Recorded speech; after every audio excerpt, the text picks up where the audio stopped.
the most advanced and robust testing system anywhere in the world, by far. This afternoon, I'll also announce new steps that we're taking to make tests even more widely available. To battle the virus, my administration marshaled every resource at our nation's disposal: public, private, military, economic, scientific, and industrial, all at your disposal. We launched the largest manufacturing ramp-up since the Second World War. There's been nothing like it since.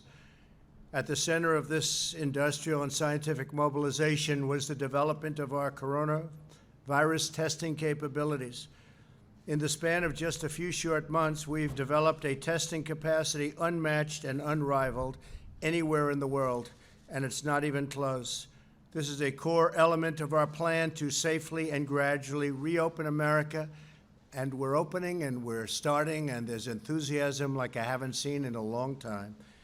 Every American should be proud of the amazing array of talent, skill, and enterprise our nation has brought to this challenge. In 3 months, the FDA has authorized more than 92 different tests, and over 9 million have been performed here in the United States.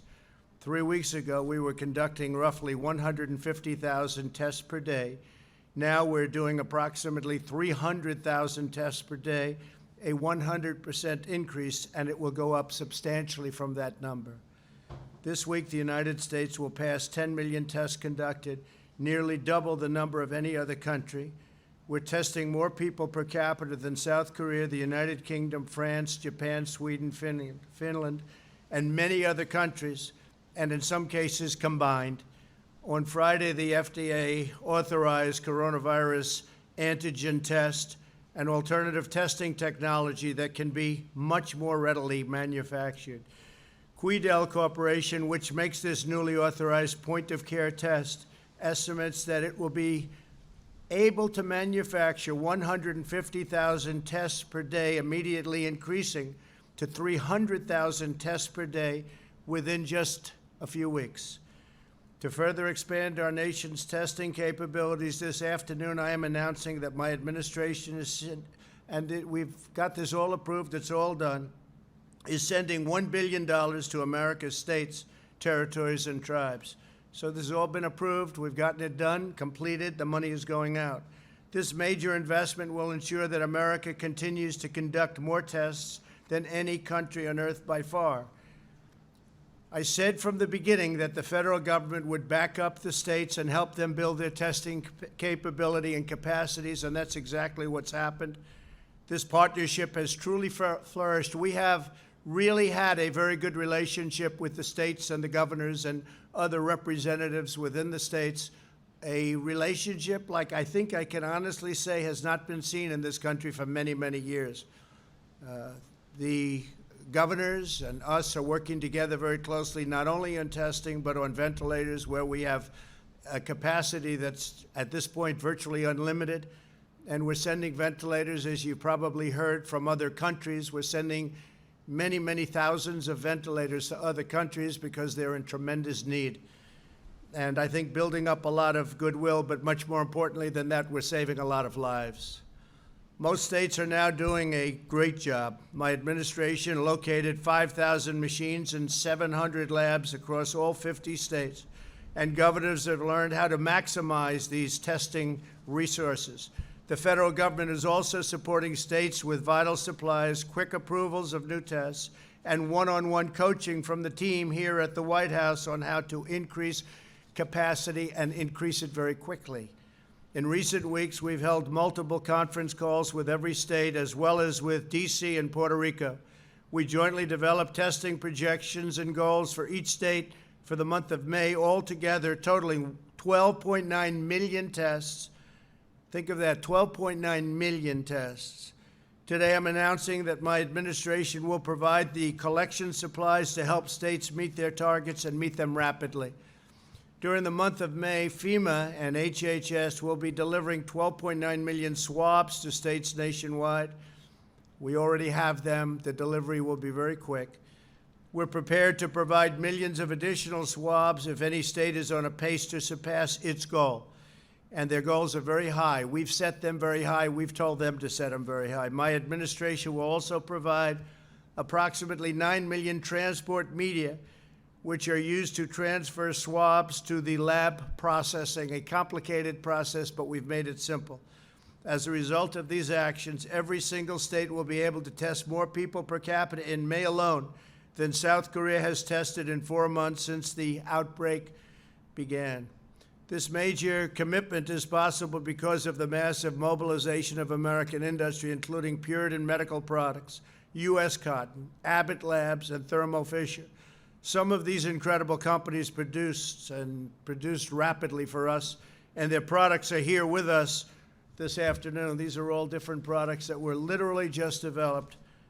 And if you can imagine that, and these are the best machines and the best equipment anywhere in the world, and other countries are calling us, and we're trying to work as much as we can, not only on ventilators, but also with testing. My administration also continues our tireless effort to expand testing in the most underserved communities. Through our partnership with the private sector, leading pharmacies and retailers are now operating over 240 testing sites across the country, and that's in addition to all of the other sites that we have working. 70% of these sites are located in communities with unique vulnerabilities. There will be more than 300 sites by the end of this week, and retailers are making plans to open up hundreds and hundreds more locations within the next 30 days. These additional sites are helping us ensure access to testing in every community. My administration is fighting relentlessly to protect all citizens of every color and creed from this terrible virus, the invisible enemy. In addition to vast amounts of testing supplies, my administration has partnered with the private sector to coordinate the delivery of more than 90 million N95 masks, and these are of the highest quality. Many are made right here in the United States, a capacity we didn't have at all at the beginning. 126 million surgical masks, likewise, many are made here. 9 million face shields, 21 million surgical gowns, 993 million gloves, and 10,690 ventilators. We're building thousands of ventilators in numerous plants all across our country. It's incredible, actually. This global pandemic has inflicted great pain and hardship on our people. It should have never been allowed to happen. It should have been stopped at the source. We mourn for every life the virus has claimed, and we share the grief of all of you who have lost a loved one, and that goes worldwide, too. Many, many countries, 184 countries at least. Thanks to the courage of our citizens and our aggressive strategy, hundreds of thousands of lives have been saved. And we have saved, and if you look at on a per 100,000 basis, we're at the best part of the pack, right on the bottom. Germany and us are leading the world. Germany and the United States are leading the world. Lives saved per 100,000. In every generation, through every challenge and hardship and danger, America has risen to the task. We have met the moment, and we have prevailed. Americans do whatever it takes to find solutions, pioneer breakthroughs, and harness the energies we need to achieve a total victory. Day after day, we're making tremendous strides with the dedication of our doctors and nurses. These are incredible people. These are brave people. These are warriors. With the devotion of our manufacturing workers, food suppliers, and lab technicians, and with the profound patriotism of the American people, we will defeat this horrible enemy. We will revive our economy, and we will transition into greatness. That's a phrase you're going to hear a lot because that's what's going to happen. We're going into the third quarter, and we're going to do well. In the fourth quarter, we're going to do very good, and next year I think we're going to have one of the best years we've ever had because there's a tremendous pent-up demand. It's a demand, and I'm feeling it. I've felt things a lot over my life, and I've made a lot of good calls. It's a demand like I don't think I've ever seen. There's a pent-up demand. There's a spirit in this country like few have seen. And I think you can say, and we've helped a lot of the countries a lot, really a lot. There's a tremendous spirit all over the world to beat this terrible, terrible thing. But we're transitioning to greatness, and the greatness is going to be in the fourth quarter, but it's really going to be next year, and it's going to be a year like we've never had before. I really believe that.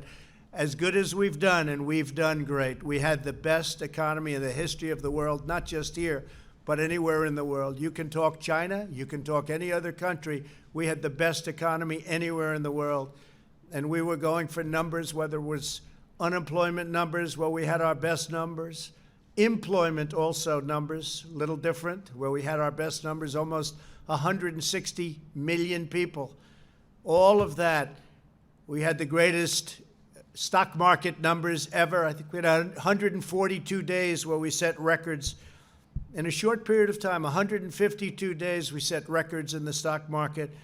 We rebuilt our military, all built in the United States. All of our equipment built, $1.5 trillion plus. On the southern border, the wall is being built. It's being built rapidly, and now you don't hear the opponents talking too much about the border. They don't like to talk about it because it seemed that we were right on a lot of things. One of the things we were right about, one of the many things, was the border. We have a very powerful border now. We had one of the best weeks in the history of our border between the United States and Mexico, our southern border.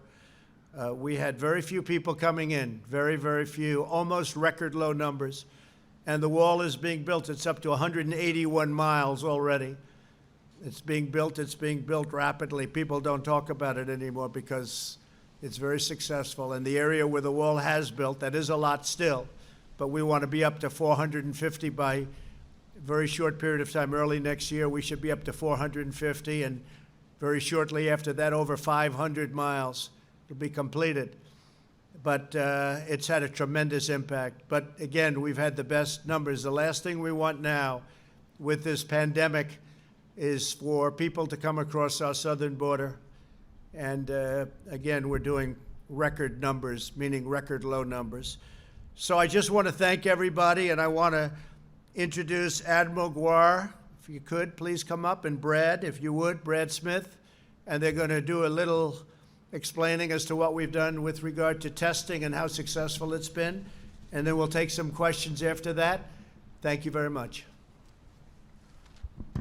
Well, thank you, Mr. President, for your leadership and for your high expectations that really made this all come together, and for the uniform support of everyone in the White House and the administration. And thank you, Secretary Azar, for providing his leadership at HHS and allowing both Brad and I the opportunity to work on this project. I think it's clear that America does lead the world in testing. I'll go through some of the charts that show that we lead quantitatively.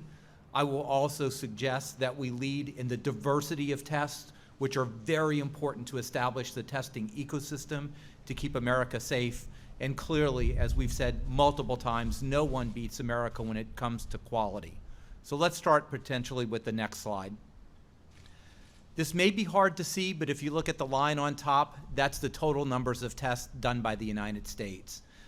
No other country in the world comes close to the total numbers. Again, as the President has said, today we will top over 9 million tests.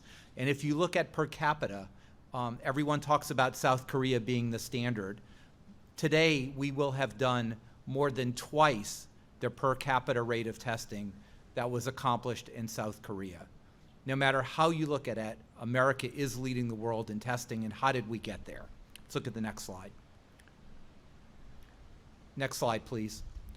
A very important component of how we came to this point was the authorization by the FDA, under the leadership of our secretary, of many different diagnostic tests, of diagnostic devices, and now of serology tests. So you've heard a lot about the different testing, and you see some of the machines up here. Most of the diagnostic tests, all but one, rely on the amplification of the viral RNA, the viral genetic material. And we've talked to you about the diversity of tests. They're very high throughput tests that are done at big reference labs like LabCorp and Quest. But very importantly, there are also tests, and you heard us talk about Cepheid, delivering over 2 million tests, vitally important to rural Americas and to places that do not have very large infrastructure. You've also seen the Abbott test we've talked about. There it is on the left of the president, delivering about 1.4 million tests as a point of care test. You get the result within 5 to 15 minutes. And we have deployed over 235,000 of these tests to the state public health laboratories in every state of this country to make sure that that point of care testing capability is there to research outbreaks like in nursing homes or in certain industrial capacities, and well over 90,000 to the Indian Health Service so they could test at a point of care in remote locations. The president also talked about a new first-in-class test. It's listed there as an antigen-based test. This is very important, and you've heard Ambassador Birx talk about this multiple times, because antigen testing, although complex, is much less complex than the nucleic acid testing that we've had. Quidel had this authorized by the FDA, and as the president said, we'll soon be making over 300,000 tests per day. Do the math. That's 9 million point-of-care tests that we will have every month in just a few weeks. It will clearly add to, and to a certain degree, transform our landscape. What you don't see up here is the important work the FDA did. I'm a swab guy now. I'm very interested in swabs. In order to make all these tests work, you have to show that a certain swab made of a certain material, performed in a certain way, delivers a highly accurate result. And what you're seeing up here is some of the fruits of that labor.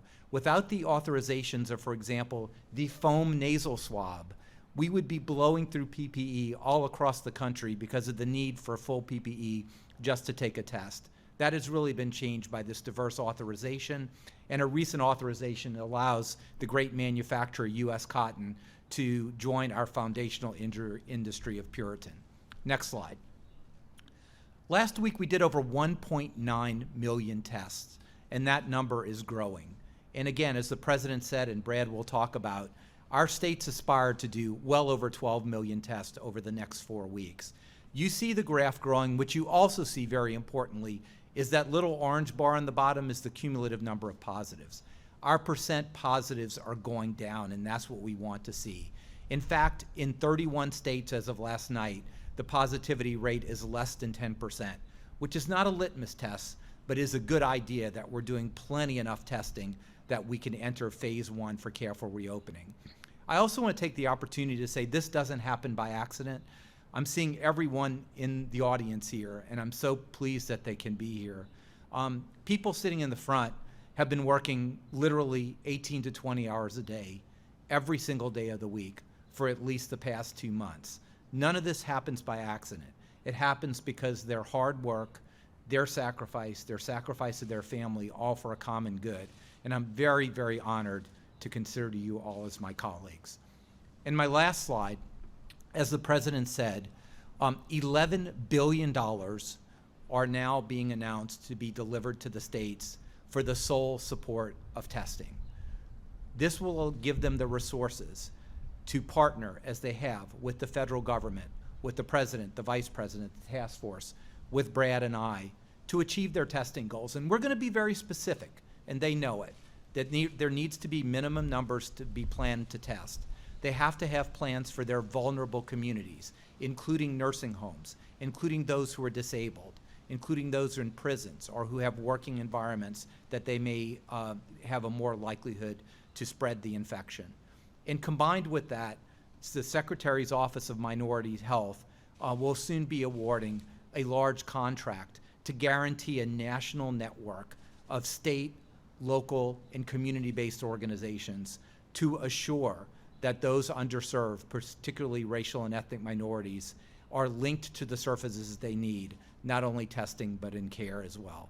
And with that, I'd like to hand it over to Brad Smith, who's the director of the Center for Medicare and Medicaid Innovation, but has really been the chief operating officer to make all of this come together. Brad.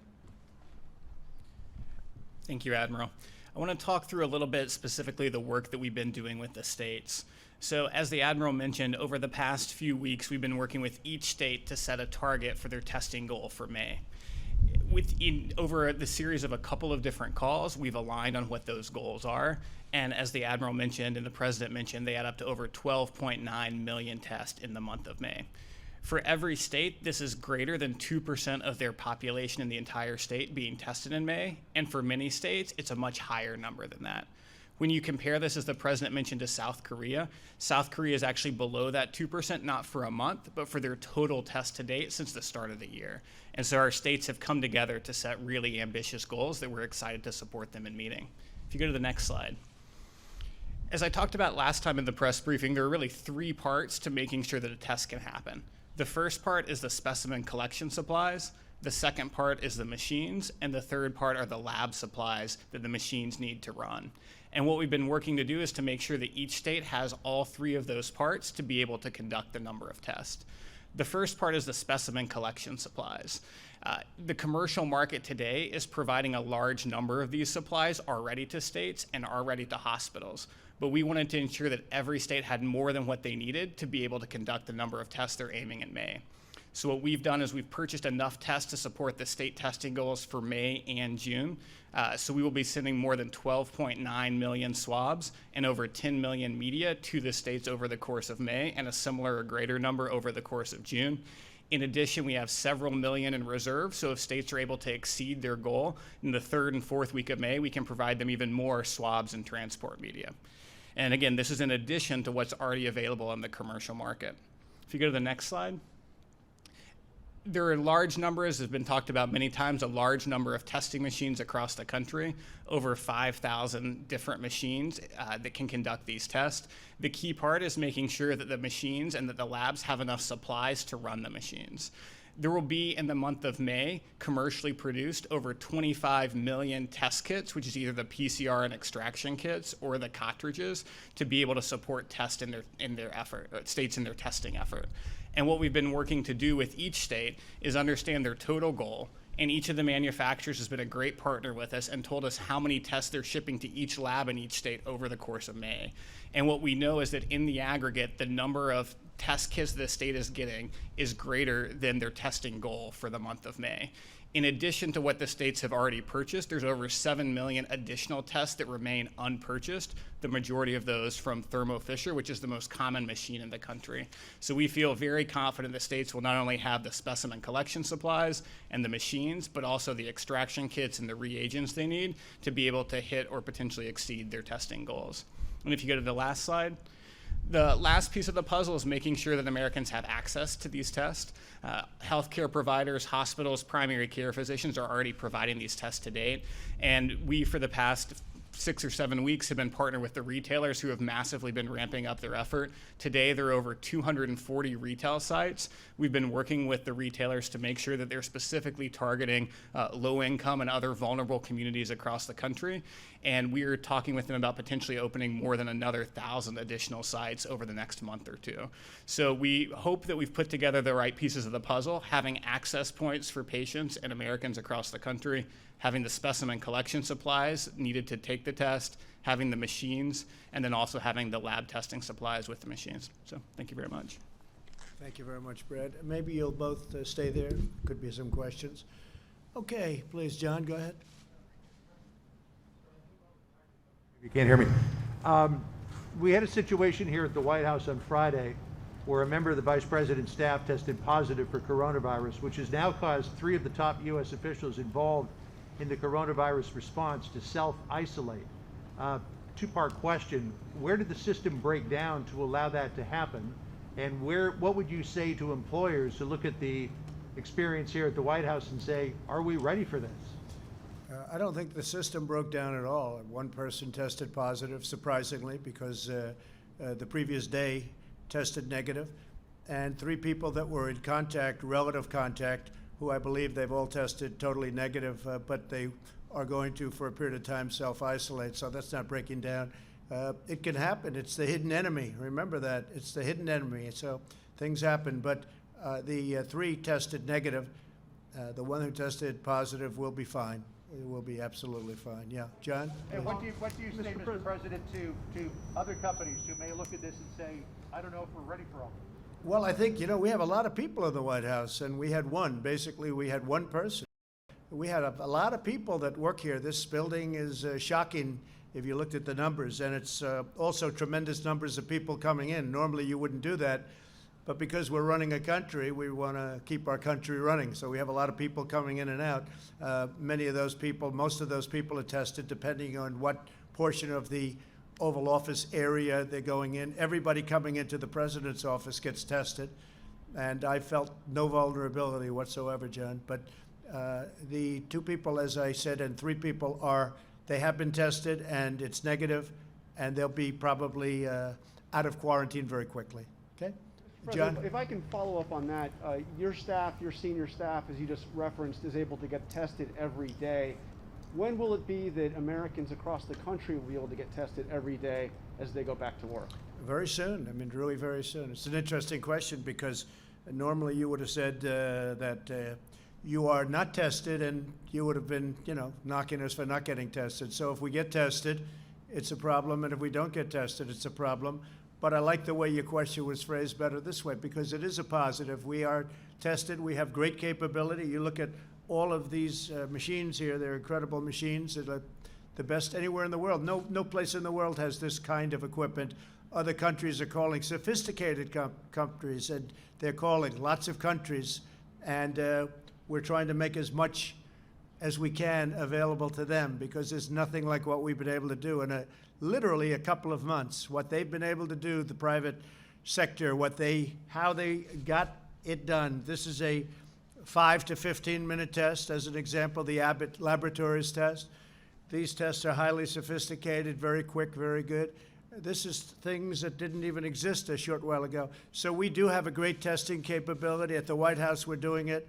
And I think, generally speaking, we had a call with the governors the other day. Generally speaking, without exception, they were all extremely happy with what's going on with respect to their testing.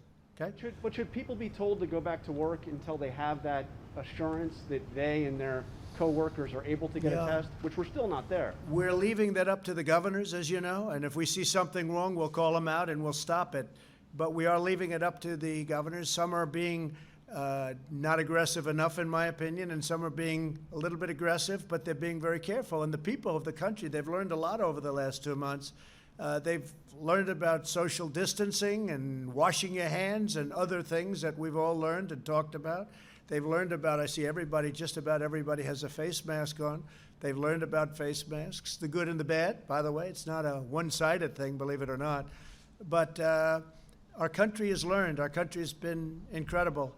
And you see the numbers, they're dropping very substantially. The numbers are dropping around our country very, very substantially. So we leave that, John, up to the governors, and I think they're making a lot of good decisions. We've had, as I said, a great relationship with governors, Democrat and Republican, and I think overall they're making very good decisions.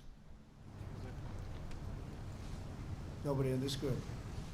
All the ones behind the rope. That's interesting. Please. Thank you, Mr. President. You said in your comments earlier, we have met the moment, we have prevailed. To you, sir, is the mission accomplished, even with 1.4 No, million? we prevailed on testing is what I'm referring to. That was with regard to testing. You never prevail when you have 90,000 people, 100,000 people, when you have 80,000 people as of today, when you have the kind of death you're talking about, when you have potentially millions of people throughout the world that are dying. That's not prevailing. What I'm talking about is we have a great testing capacity now. It's getting even better. There's nobody close to us in the world, and we certainly have done a great job on testing. And testing is a very big, important function. By the way, some people consider it more important than others, to be honest with you. But testing certainly is a very important function, and we have prevailed. We have the best equipment anywhere in the world.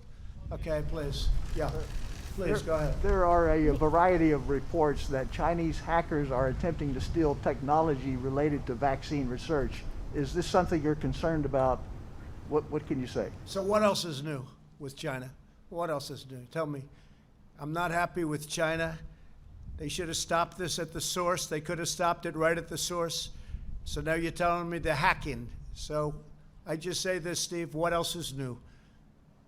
We're watching it very closely. If I could follow up, sir, the South China Morning Post, the Beijing newspaper, says that China would like to reopen negotiations on the trade deal to make the terms more favorable to them. Is this something you'd be interested in doing? No, not at all. Not even a little bit, no. I'm not interested. We signed a deal.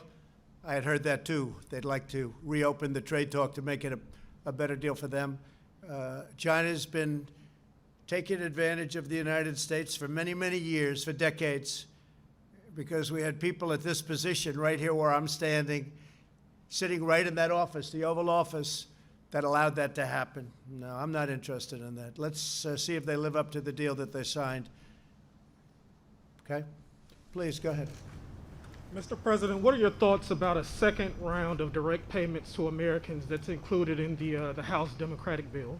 Well, we're talking about that with a lot of different people. I want to see a payroll tax cut. I want to see various things that we want. I want the workers to be taken care of. But we are talking about that. We're negotiating with the Democrats. We'll see what happens. But as I said, it's a transition, and this is really going to be, in my opinion, we'll see. But I think it's going to be something that's going to be very special. It's a transition to greatness. And greatness is next year, right from the beginning. I think we're going to do fantastically well. I view the third quarter, as I said, as a transition quarter. Could be pretty good, but a transition quarter. Toward the end of the fourth quarter, you're going to see some numbers that are going to be tremendous, I think. And next year, you're going to have potentially the kind of numbers that you saw before, and maybe even better, because there is that pent-up demand that is, you know, a lot of people wanted to do things, they were ready to do things, and they've had to hold back because of the virus. So I think you're going to have, with that pent-up demand, a phenomenal year next year, unless somebody messes it up by coming along and raising, doubling, tripling, quadrupling your taxes, like a certain party, namely the Democrats, want to do. You'll mess it all up. You know, we had the greatest in the world. I presided, this administration presided over it. It got great for a reason, and we'll do it again, and we'll do it again very quickly and very easily. I see that happening. Yes, ma'am, please. Thank you, Mr. President. Almost everyone, as you noted, in the Rose Garden is wearing a mask today. Why haven't you required everyone at the White House to wear masks before now? Well, if they're a certain distance from me, or if they're a certain distance from each other, they do. In the case of me, I'm not close to anybody. I'd like to be close to these two gentlemen. They're hard-working, great men, but they just said, frankly, let's keep it this way. So obviously, in my case, I'm very far away from everyone. But if you look at all of those people over there, every one of them, from what I see, these are White House staffers, they're White House representatives, they're White House executives, and everybody has a mask on. We've had just about everybody I've seen today has worn a mask. Yeah. Were you the Please, one go who ahead. required that, sir? Yeah, I did. I required it, yes. Please, go ahead. Mr. President, you're now promising that everyone who needs a test will be able to get one at some point soon. Can you give us some figures on what you're changing to ramp up testing? When will that be a true statement exactly? And how exactly are you going to accomplish that? Well, it's a true statement already. We have more testing than any country in the world by far, but I'll let Admiral go into a little bit of the future.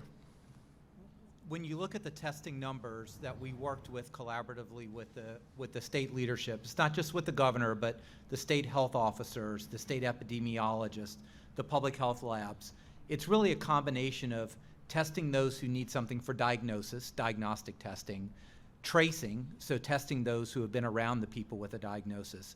But the largest fraction of that is really moving into surveillance, that is testing those who are asymptomatic. And when you do the numbers, this amount of testing on a state-to-state basis really is in the range that we need to accomplish all of that, certainly within the range that we need. So it really encompasses those three things. The other thing I would say is, particularly as we move into the summer, there are surveillance mechanisms, and I talked about them before, like a weather radar. And just think about that weather radar. The influenza-like illness network, which is at about 75% of healthcare institutions, and syndromic surveillance. So if we see a blip on that weather radar, combined with CDC personnel in every single state, and with contact tracers, we really run to the fire, right? And that's when you detect, you trace, and you shut off that outbreak right when it starts. Mr. Phil, President, there go does ahead. seem to be a double standard here, Mr. President, where members of your own staff can get tests frequently when they need it, but ordinary Americans cannot. So Yeah. when will the rest of America have the same access that members of your own White House have to testing. And you know what? If we didn't get the tests, if we did no tests in the White House, you'd be up complaining, why aren't you getting tests for the White House? See, we can't win, because if we didn't get the tests, you'd be up. I understand you very well, better than you understand yourself. And frankly, if we didn't get tests done, you'd be up complaining about the fact that we didn't have the tests done. Now that we're doing so well on tests, and so quick and so fast, 5 minutes, et cetera, and so accurate, you're complaining that we're getting too many tests. So you can't win. Go ahead, Phil. Yeah, Mr. President, many Americans want to return to their normal lives, but they're afraid to do so. How can you ensure Americans that it's safe to go to their own workplaces when the most secure workplace in the country, the White House, cannot contain the spread of the coronavirus that's infected some of your own staff? Well, when you say some, so we have a person, and the person got something happened right after a test was done. 3 other people met that person, came into relative contact, very little contact, and they're self-quarantining. That is not exactly not controlling it. I think we've controlled it very well. We have hundreds and hundreds of people a day pouring into the White House. It's a massive office complex, including the very large building right behind us that you know so well. So I think we're really doing a very good job in watching it, and I think it's very well contained, actually. And part of the reason it is because of all the tests we're able to give. But it was one person, and the other people were only people. They're quarantined. You understand this, Phil. They're quarantined for a specific reason. The reason is they were in the general proximity of the one person. And the one person, I believe, will be fine in a very short period of time. Why hasn't Vice President Pence followed the CDC guidelines of self-isolation and other people who might have been exposed Well, to that this? I'm going to have to ask that. He will give you that information. Whatever he is proceeding and doing, he will give you that information. I'll make sure that they put out a notice. John, go ahead, please. Mr. President, up until now, it's thought that the most vulnerable people were those above the age of 60 or 70 or 80, and the children were pretty much, I don't want to say immune from this, but weren't affected by it. But all day long in the news today, we have been hearing and seeing this terrible syndrome that some 85 children have now. 3 of them have died. What is the task force talking about in terms of that, and what could be done about it? We're seeing that all over the world now with young children. Very, very tiny percentage, but it's still, it's the swelling and the skin rash, and we're looking at that very closely, John. It's a phenomena that's just been brought to everyone's attention a couple of weeks ago. Admiral, you may have something to say about that. So thank you for pointing that out. And again, I've said many times I'm a pediatrician and a pediatric ICU doctor. This syndrome, which we call, or similar to Kawasaki syndrome, it has been seen in a novel coronavirus before, and it's associated with illnesses. So we have a very strong activation on this. We do know treatments for this, but the CDC is interacting actively with the Pediatric Intensive Care Unit network to create case definitions and to understand how this is going and if there are predispositions. The National Heart, Lung, and Blood Institute, I spoke to Dr. Gary Gibbons, who directs that, who is advancing many research projects based on that.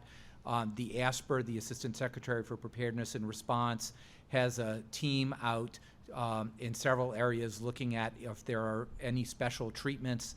We know what the basic treatment is, but this is a little bit different than we normally see. So there really is an activation among all the branches within HHS, working with networks at children's hospitals and ICU nets. It is a small percentage, but it is quite frightening. And this reflects the fact that this virus affects the vasculature. We see clotting, we see strokes. And this is a vasculature phenomenon of inflammation we see in children. President, with this newly emerging syndrome now among young children, what do you say to parents who would like to get their children back to school but are now looking at this and potentially afraid to do that? Well, again, it's a tiny percentage, but you're right. So we're looking into it very strongly. And the Admiral, as he said, he's known about this for long before this happened. But it is a very, very small percentage. And people recover from that. The children recover from that, right? Yes, sir. Most do recover from this, but it is a serious and it can be a fatal condition.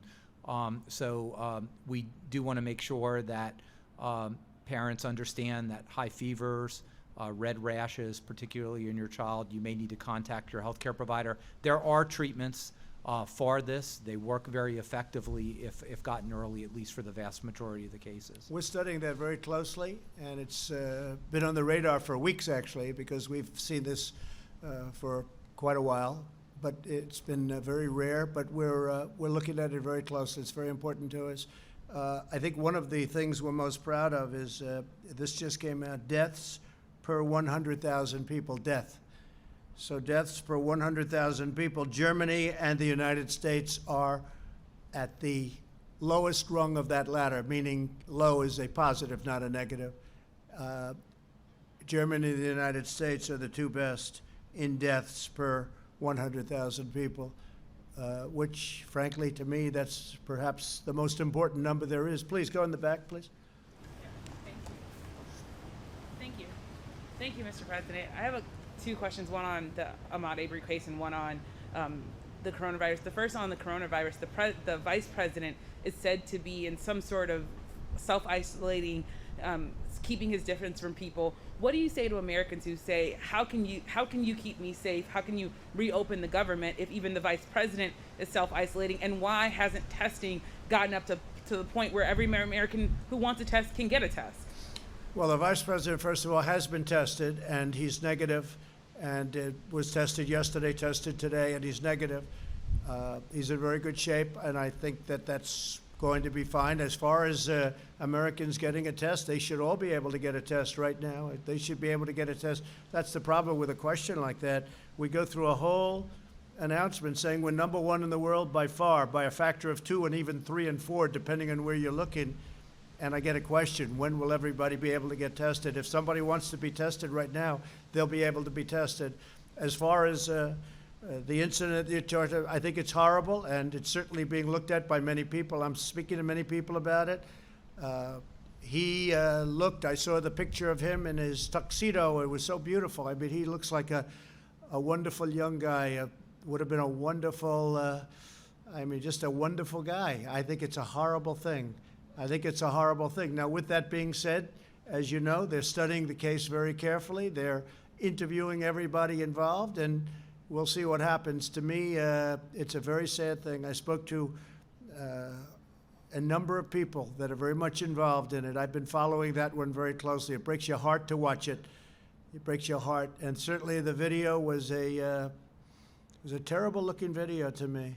But you have a lot of people looking at it, and hopefully an answer is going to be arrived at very quickly. But it's something that is heartbreaking. Specific question about the case, if I could ask it. Go ahead. The specific question I have is, you said that there possibly are things that happened that were not recorded on the tape. Could you expound on what you mean by that and your thoughts on? Well, I saw the tape, and when they moved left, when they moved left outside of the tape, nobody saw what was going on. Nobody saw it. It's an empty spot on the tape, I guess. Now, do they have additional tapes? I hope. But I will say that it's something that, based on what I saw, doesn't look good. Somebody that I have a lot of respect for is Senator Scott of South Carolina. You know who I'm talking about. He's a great gentleman. He's a great senator. He's a great gentleman, Tim Scott. And I called him 2 days ago. I said, Tim, what do you think? Tell me. What do you think? He's very disturbed by it. He's very disturbed, and I'm very disturbed also. Please, go ahead. President Trump, thank you. I have two questions, one on testing and one on Democratic states that you tweeted about. First, the money for this new testing support today comes from the CARES Act, which you signed into law 42 days ago. Did your delay in embracing widespread testing have anything to do with a desire to suppress the official number of U.S. cases and deaths as you try to reopen the country? No, we just wanted to make sure that we had the proper machinery, apparatus, and everything else out there before people started wasting money. So, method of saving money. We want to make sure we had even things like this. Plus, they have machines that are far more complex than this. They have massive machines at some of the laboratories that can do millions of tests. We want to make sure everything was in place. Okay, go ahead. And earlier today, you tweeted that Democrats are moving slowly for political purposes. Why do you believe that their motive is politics rather than public safety? And how do you respond to criticism that you're also motivated by politics to try to grow the economy ahead of the election? Well, I think that if you look at Pennsylvania as an example, if you look at various other states, I won't get into them, the people want to go back. The numbers are getting to a point where they can, and there just seems to be no effort on certain blue states to get back into gear, and the people aren't going to stand for it. They want to get back. They're not going to stand for it. They want our country open. I want our country open too. I want it open safely, but I want it open. Don't forget, people are dying the other route. You can go with the enclosed route. Everything's closed up. You're in your house. You're not allowed to move. People are dying with that too. You look at drug addiction. You look at suicides. You look at some of the things that are taking place. People are dying that way too. You could make the case it's in even greater numbers. So it's a situation that some people, and I've noticed that some states could be moving more quickly, and also at the same time safety. Look, safety is paramount, but people are dying in the lockdown position too. And everybody understands that. They're just starting to find out. And look at what's going on with drugs, and look at what's happening with suicides. Yeah, please. Please go ahead. Hi, Mr. President. So Americans have been self-quarantining for several months now, social distancing, yet we're still seeing about 20,000 new cases a day, 1,000 to 2,000 deaths. Is there anything else the administration is planning to do to get these new cases under control? Because we seem to be on a plateau.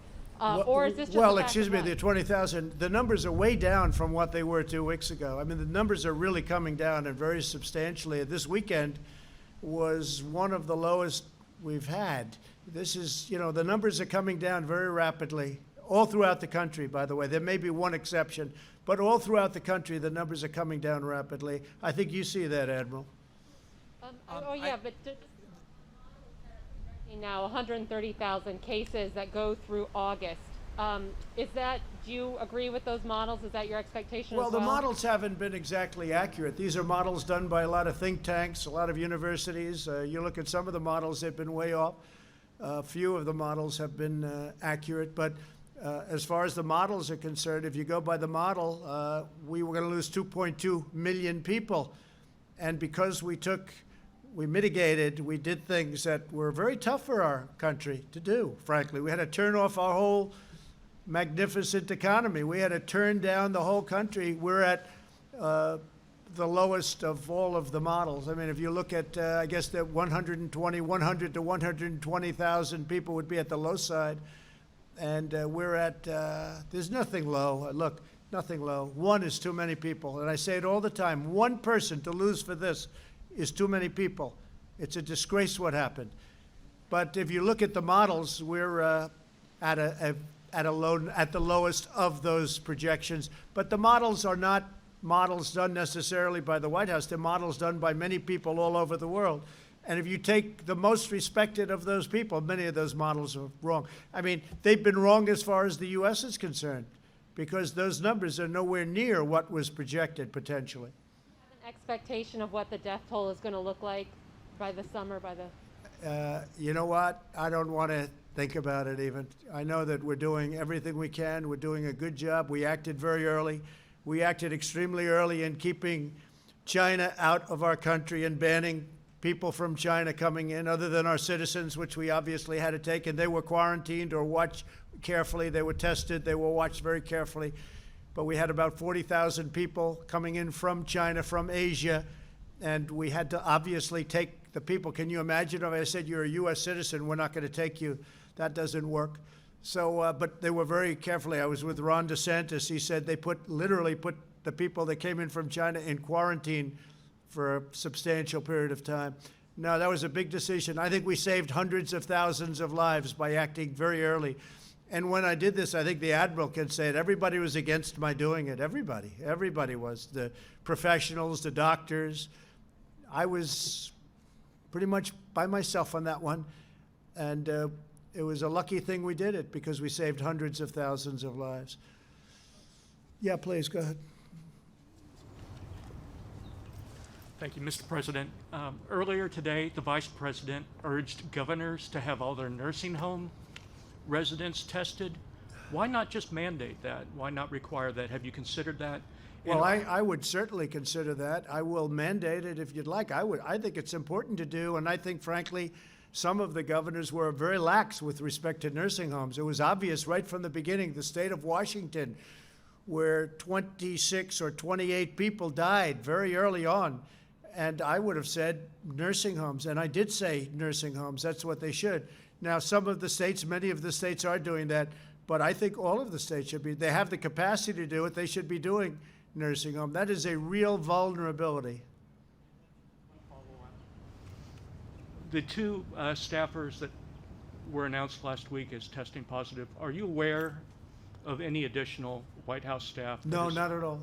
I'm only aware of people that saw them, were tested, the tests were negative, and they're quarantining anyway. So, please, go ahead. Thank you, Mr. President. I wanted to ask, are you now or are you considering separating some more with Vice President Pence as a precautionary measure? Well, first of all, the job he's done on task force, the job he's done, frankly, as the Vice President of the United States has been outstanding. And he's a warrior, too, just like doctors and nurses. I mean, he is working so hard, and he's coming into contact with a lot of people. But again, he tested negative, so we have to understand that. But he comes into contact with a lot of people. It's something probably during this quarantine period we'll probably talk about. I have not seen him since then, but I would say that he and I will be talking about that. Yeah, we can talk on the phone. Question for Admiral Giroir, if I could. The President just said that Dr. Fauci, Dr. Hahn have tested negative. Then why do they need to be isolating? Is there some concern that they could be spreading the virus in some way? Is there a concern about the testing? Why do they need to isolate? So this is a very fundamental concept, and I'm so happy you brought that up, because it underlies a lot of the questions here. If you test negative just at that one point, that just means you've tested negative for that point in time. We know that the incubation period for this virus can be many days. So the CDC guidelines really says that if you're in close contact, just testing negative on that one day doesn't mean you won't be positive later on. So the prudent and the recommended thing to do is to self-isolate yourself for the entire period of incubation and really then some. So that's what they're doing. It's a precautionary manner because they were negative.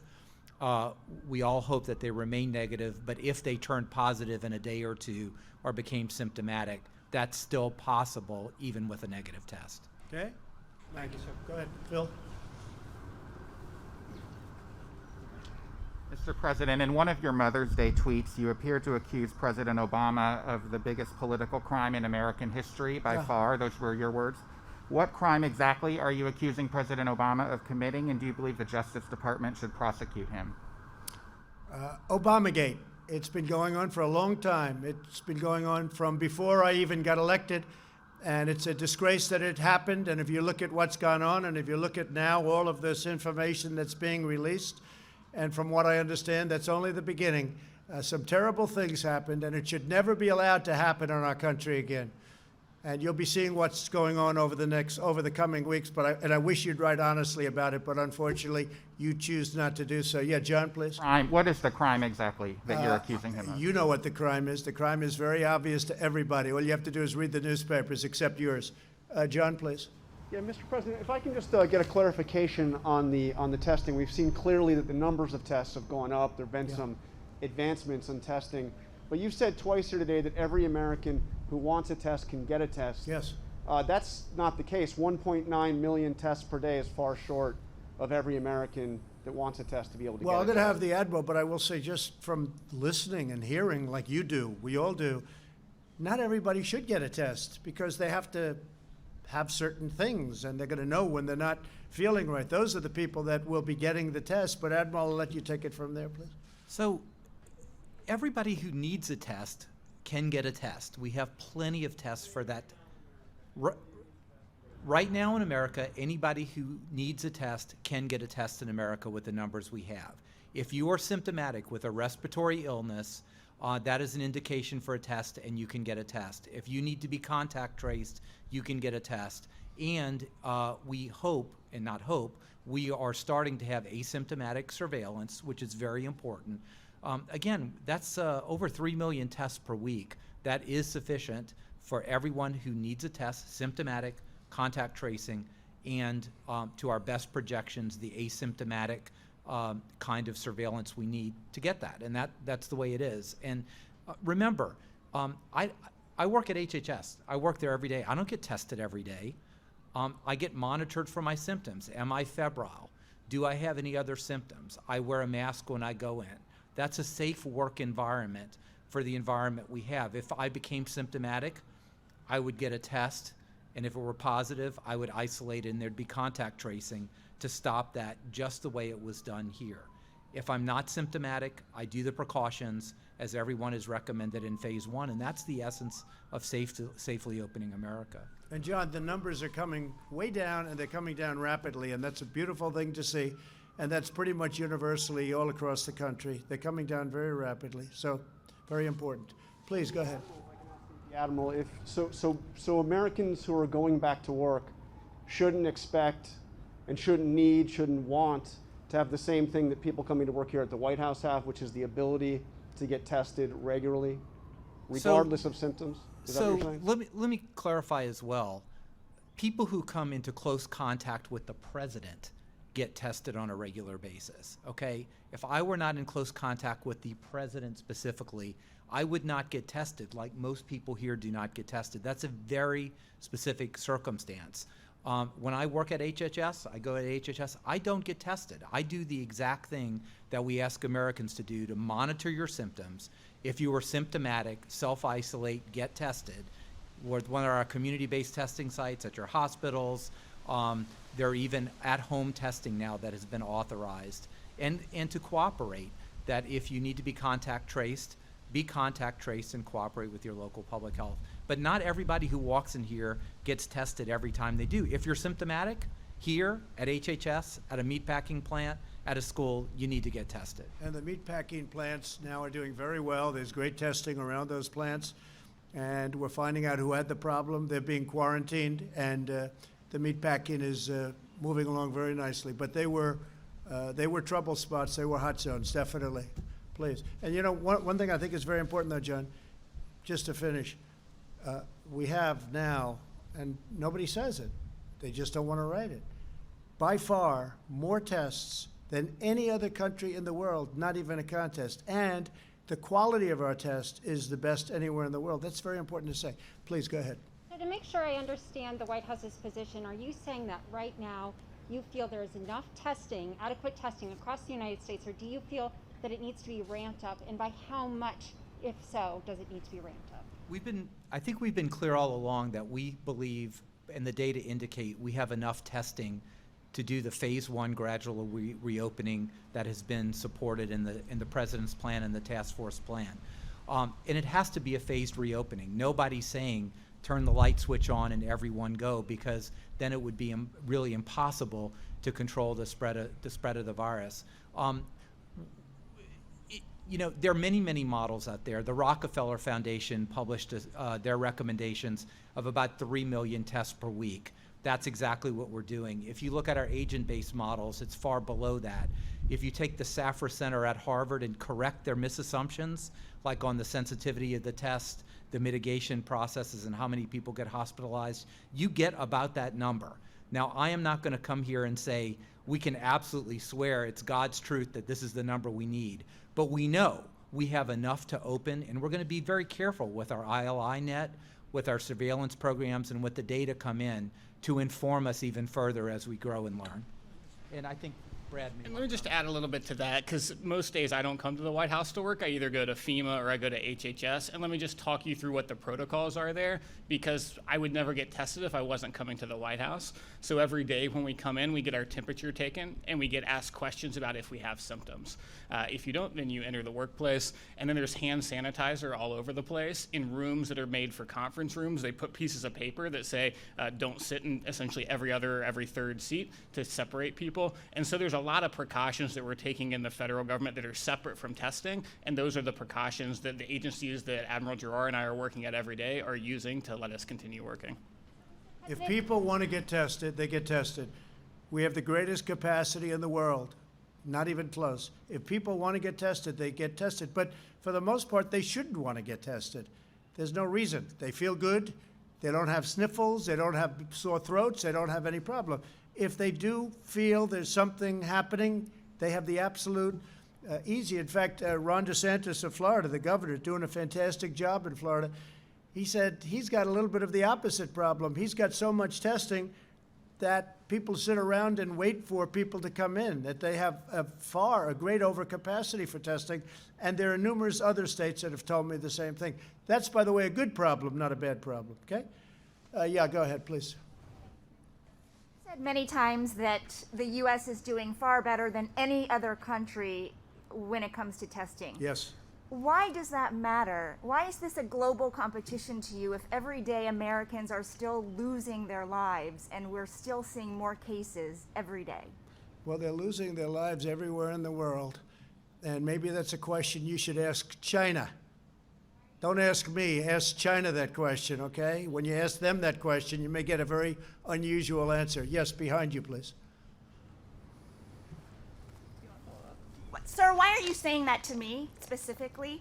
I'm That I telling should you, ask I'm not China? saying it specifically to anybody. I'm saying it to anybody that would ask a nasty question like That's that. not a nasty Please go question. ahead. Why does it matter? Okay, anybody else? Please, go ahead in the back, please. I have two questions. No, it's okay. But We'll you go over pointed here. to me. I have two questions, Mr. Next, President. next, please. But you called on me. I did, and you didn't respond, and now I'm calling on Sorry, I just the wanted young to lady in the back, please. I just wanted to let my colleague Okay. finish. But can I ask you a Ladies and question, gentlemen, please? thank you very much. Appreciate But it. you called Thank you on very much.